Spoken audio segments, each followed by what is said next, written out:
Hey there, so I'm very excited to get to see this video and watch you guys practice your target training. I've reviewed the video a few times, and so I have some thoughts for you.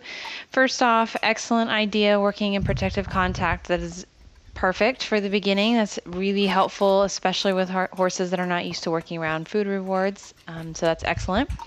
Next, I really like your choice of target. It's very nice and bright and easy to use.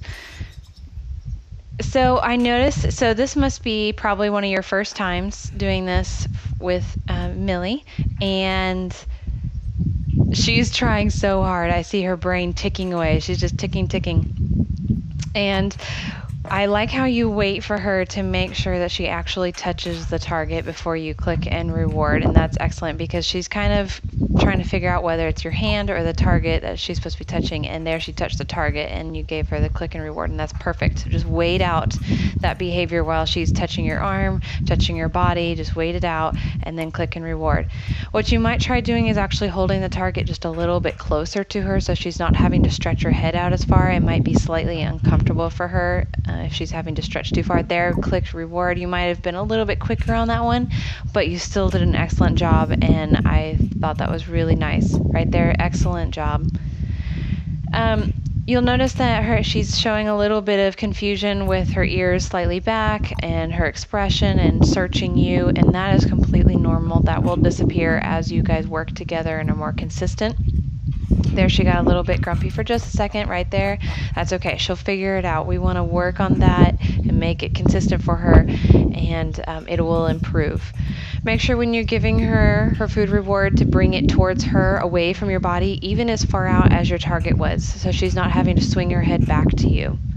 Now, one thing, after you introduce this target and after she's more consistent and she starts seeing that target right away and she just jumps right to touching that target, I would definitely start working on head away and keeping the head away from your body, because what she's doing is she thinks right now she's kind of created a ghost behavior is what it's called, where she thinks it's touch your body, touch the target, touch your body, then the food comes. And what we want to do is snap that food out there quicker to get to her before she touches your body, or moving your body far enough away that she can't actually reach you. So maybe consider standing somewhat in front of her so that you can push the target towards her body and she can't reach you. And so she stops associating your body with the food. We want your body to be far enough away from her that she's not touching you and that she's able to get to that target. So maybe actually right here, I know she kind of starts to step away, and a lot of times that shows off to people as disinterested, but you might even consider rewarding that because she's moving away from your body.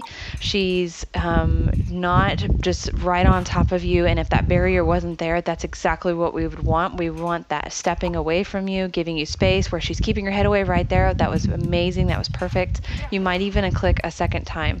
Now, traditionally, I'm not what's called a blazing clicker. Some people call it where you click more than once before you give the food reward.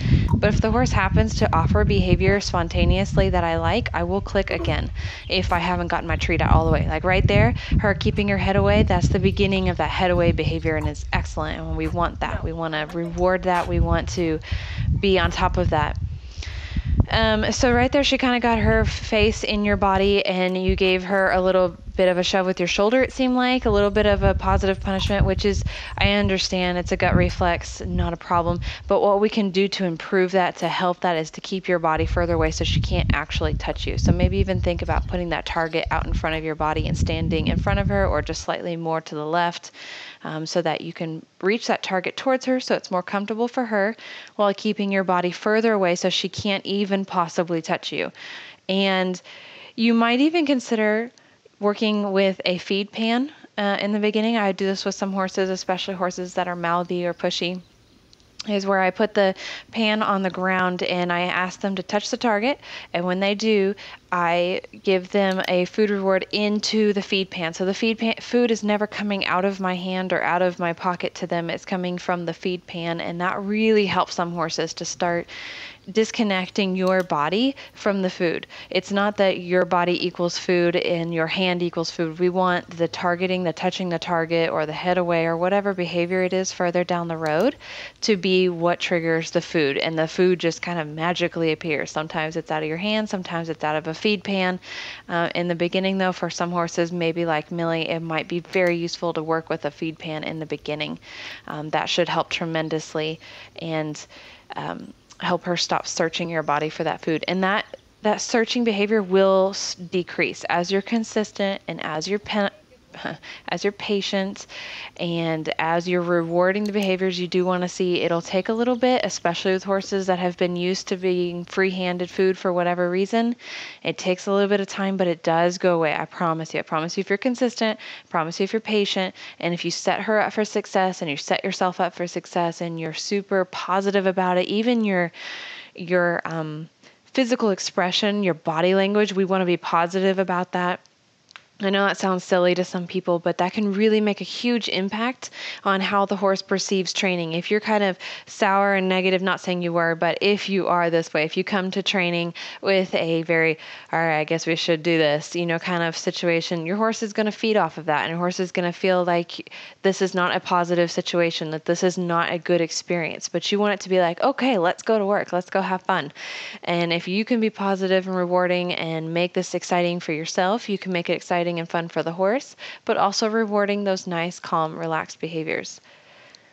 All right, so I hope this was helpful. Feel free to take another video after you guys practice a little bit and send it back to me, and I'd love to help you continue on this journey and to get this a little bit more consistent and a little bit more to help you get to the next level where you can start removing that barrier and you guys can start working together and you're not worried about her coming at you for food. All right, thanks so much, and I will hopefully see you in an upcoming video.